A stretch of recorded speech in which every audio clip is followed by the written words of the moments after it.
Questions for reflection. Our first reading is a vision of the future when the Lord has prepared a great feast on earth. He's destroyed the veil which has separated us from sight of Him, and He's destroyed death itself. How blessed are we, called to His eternal banquet feast. In preparation for this day, and in actual participation in it, we are called to a Thanksgiving feast called the Eucharist. In fact, that's what Eucharist means. It's a thanksgiving.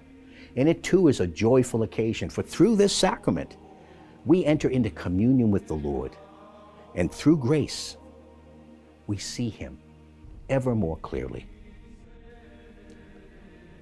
Our responsorial psalm today is the beloved 23rd Psalm. It's a psalm of thanksgiving for those of us received into Yahweh's favor. Let us give thanks for all the Lord provides.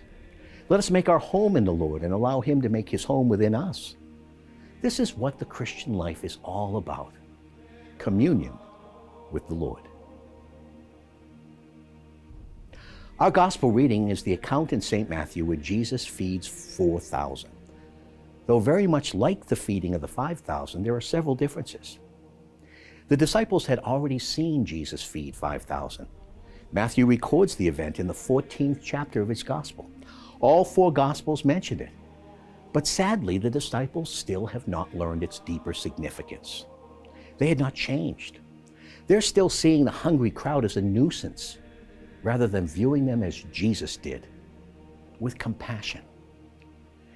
In His sacred humanity, Jesus was moved with compassion for the crowd, and the Greek root of the word for compassion means to suffer with. The disciples viewed the matter as a problem. They approached it through a lens of economic scarcity. Jesus understood the economy of heaven. The question He asks of all of us today is, do we?